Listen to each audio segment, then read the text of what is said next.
constituency. He has been living in this constituency, I believe, all his life. He's 55 years old with 2 sons, 120 and 16, married for over 23 years. He was a member of the Barbados Labour Party for some 38 years. And from time to time, he, as far as he knows himself, he was voting for the Labour Party as well as his parents. And his dad I remember quite well, because when I joined the Labour Party, he was very much involved. I think he was the treasurer. He served on the executive as well as Mr. Brooks. He has served for 2 years on the BLP executive here in Christchurch West between 2014 and 2016. He's an IT consultant and database administrator, financial software and logistics supply chain, business intelligence. Ladies and gentlemen, help me to welcome Mr. David Brooks. Howdy! BLP got the place crowdy. All aboard? Yeah! You ready to roll? Yeah! Can I talk just a little bit? Good night, everyone. My voice sounds a little croaky, actually. I had to go to the doctor this morning because I started with sore throat yesterday morning, so I was really worried. Anyway, I know the last time I spoke, it was my second outing at this. I kind of got a little carried away at the end and didn't really wind up. So I can start from the beginning. Vote them out. Vote for William Duguid. And particularly, we need the Christchurch team back in place. The whole of Christchurch. Right? And not to mention Mia Motley. Right? I said that up front. So I forget to say at the end, we get a little wound up. Like I think. Anyway. One of the things that I want to bring up, of course, the South Coast Sewage Project, which is on everybody's lips. Only yesterday I heard, so it happens to be a cousin of mine. He lives in Christchurch South, in real estate and stuff like that. And he rents out places and stuff. And he just got word that a couple or a family that would normally come from Canada and stay here decided they weren't coming anymore. And that, to him, he was out of pocket for $4,000. Okay? That's just one example. So you add that up. And that's just we're not talking, they're talking about just one-off situation. But there are several people, especially renting small places and so on and so forth, that people have been deciding that they're not coming to Barbados because of the sewage project thing. With regard to the alerts and stuff that were given by the Canadian and US government, UK government, I think too, people say, well, why did it come at that time? I had to say, you really think that those governments were not speaking to our government prior to that? And that doing so behind doors and trying to get them to do the right thing. But as we all know, they probably got just as frustrated or more frustrated than we have been. Or actually, well, we know the frustration. And eventually, they did what they had to do. So I don't want to hear any foolishness talk about this. Oh, why it came down. That's sort of thing don't happen with the diplomatic situations and stuff. Where the South Coast Sewage Project is concerned, I don't think I really need to tell many people about it. We've seen it. There's a house that I used to look after, my father and I used to look after, down opposite Regency Cove, and the owner is coming back to stay there for a few weeks in March. And all last year before, I mean, the building is about 9 feet off the ground, but water backing up in his sink. And he's right on the coast. Okay, it's just an example. And I've been going on all this time. It's only when the rain starts to fall it gets worse. Mia Motley warned us since 2015. Top Rock, not last year, year before, no, 2016. And then, so all the talk, you know, it really and truly was just talk. And that is more or less what was much more I have to say about that. Now, where the economy is concerned, I had, needless to say, Wednesday the report came out. And I'm usually very interested to see one of the first things they look for is the foreign exchange. The section in the report, unlike previous reports, they even mention what the figure was. You had to look in table 1. We've all heard it's $409.7 million. And they calculated at 6.6 weeks of imports. However, when I look back at the table of 2012, we had nearly 1.5 million and a little over 20 weeks. When you work out the rate there of how many per week we were spending back then in imports, and we work it out to what it is now, in a 6.6 weeks. If we were still, the problem is that we all know, and I think I heard Michael Maskell talk about it on the brass tacks this week, that the imports have slumped. So therefore, if we were at the same rate of imports 5 years ago, we'd be done in like 5 weeks, based on these calculations. Talk about inflation. Well, they talk about unemployment, and they put unemployment at 10%. But I don't know where they get these recipes from. Inflation. They show a graph, which the zero on one side don't match the zero on the other side. And it's supposed to be from the Barbados Statistical Service and the Barbados World Bank data. The black line is what I call, what I'm seeing here is the 12-month moving average domestic inflation. And for what I'm seeing here, percentage-wise, is somewhere between 50 and 60%. Yet, they quote inflation at 4% on the table. But when you look in the fine print, that is actually to the end of October. And we know very well that the NSRL did not really click in properly until after that. It was only beginning then. And I see recently here talking to talking on the thing, we're looking for more increase in prices because of the fuel charges and so on. Our own fuel charges have gone up, and that has made a big impact on things. I hear people talk about the prison debt. Now, I have a mortgage, and if you're going to make out a loan, I know very well my house costs X amount to build, but by the time 30 or 25 or 30 years out, I can spend nearly twice that amount of money in mortgage or interest and everything else and stuff, unless of course I come in for a lotto and I can pay it off. It's the same thing with the prison thing. Let's talk about $700 million, bunch of foolishness.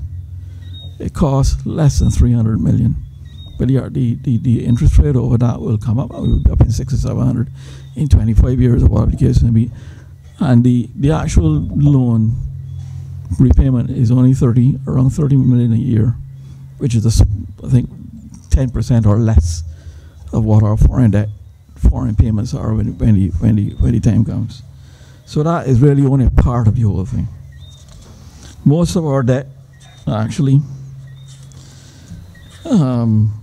is domestic. It is really and truly our domestic debt, according to the report, is nearly $900 million. Foreign debt is only 160. So please tell me, where is the foreign exchange going? Or how come it's not coming in here?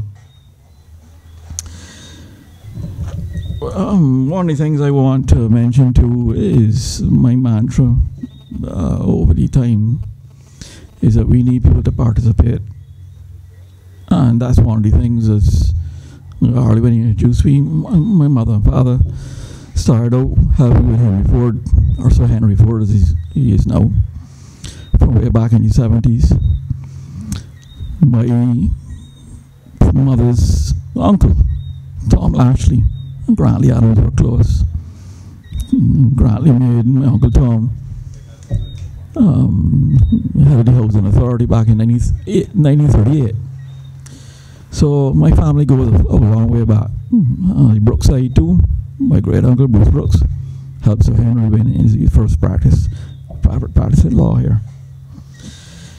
So we need participation at all levels, not just like myself coming and actually doing or saying something, but we need participation in the general sense of people need in Barbados to know what's going on around them. And not the apathies that I've seen. I think that's what's caused some of the issues over the few decades. We need people to be able to monitor what's going on. And one of these things, I keep telling people that the Parliament, our Parliament has a website. You can go on and you can see what acts are coming up, what bills are being, or resolutions are being brought. And I remember when the alarm was raised, I think it was by the Marshal, to the new, or one of them, I can't remember now. I know he was pretty larceny, but I'm not sure the police one. But the new Police Act, that should be a lot of concern for people. It gives the police control over having a curfew in the neighborhood. You know, you can't come out your house after 7 o'clock at night. You can't leave it till 6 o'clock in the morning. Those sort of things were, you know, left to higher authority. Now it is at the whim of the police, and yes, they have to get the minister's permission, but that's usually just a rubber stamp, as you would say. There may be some situations that it may be needed in some areas, fair enough, but the problem is that this act has gone through and people haven't seem to realize what the ramifications of it is. The Pretty Larceny Act, yes, we needed to upgrade it very badly, but as was pointed out, maybe it's a bit of a kill or whatever, but you know, too far east is west. If I want to sell a few lines on my line 3 but in the south end up the road, because he or she has to get an invoice from me and a certificate to say where the source of the lines came from, I gotta go and register the farmer. You know, they really carry it too far. So these are things that we need to be able to keep our eye on things of what's going on. Just want to do the little pet peeves I have. We going back quickly to the economy and stuff like that. You know, we got Moody's said to come out in March, and S&P started on boards will come out in September. Hopefully by then things are neutralized. One last thing I wanted to mention too was just a little touch on this. Been hearing a lot from one of the other parties, ISO certification and stuff like that. That's all very well and good. But if you don't manage it, it's not policed properly or enforced properly, it will not work properly. So you could talk it to know the kingdom come. I happen to know that this, the financial software that's being run right now in our central bank is produced by an Australian company that's with ISO compliance since 1994. I spoke to Dr. Duguid here this week, and I have actually getting the information together and hopefully pass it on to, I think we were talking possibly Ryan Strawn. Just an example of the software that can be used, and Australia actually has done. I tend to use it as my back thing, my yardstick. They have done a lot in the sense of government, local government, and making sure that they put systems in place that things are run properly. One of the things I know I will wind up here on now is that in the IMF, as all y'all know, in Jamaica, they have software that I put in, or helped put in back in the early 2000s.